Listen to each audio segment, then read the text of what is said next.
you so much, Christy. Good evening, everyone, and thank you so much for joining us at the grand opening of the I Am More Facing Stigma photo exhibit at Valleycast.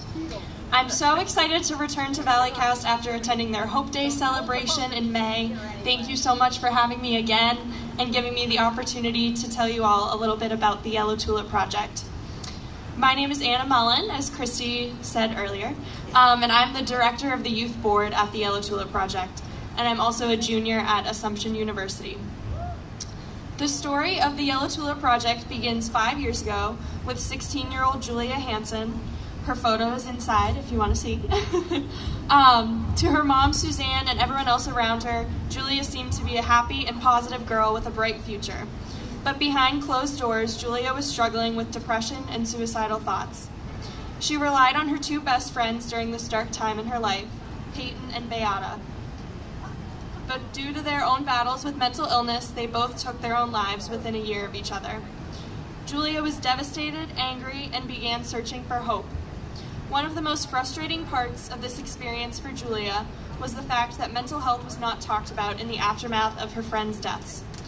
Her school acknowledged these two beautiful lives that were lost, but then quickly moved on. The topic of suicide was swept under the rug. Julia decided that enough was enough and created her own project that emphasizes hope and community, the Yellow Tulip Project. The Yellow Tulip Project is a perfect tribute to Julia's two friends because Beata's favorite color was yellow and Peyton's favorite flower was a tulip. But the yellow tulip is also the flower of hope. Tulips go into the ground in October, they endure a harsh and cold winter, but despite all that they've been through, they still bloom in May. October happens to be when World Mental Health Day takes place, and May happens to be Mental Health Awareness Month. Tulips also need to be planted very close together, which we think is so perfectly aligned with the mission of our organization. We need to gather as a community, like we're all doing tonight, and work together in order to make change.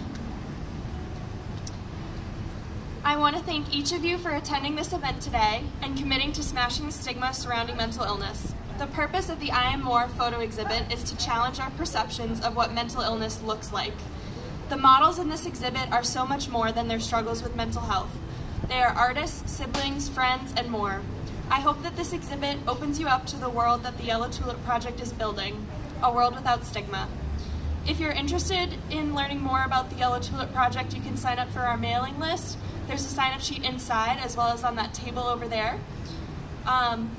With the help of organizations like Valleycast and the support from all of you, we can smash the stigma surrounding mental illness. Thank you so much.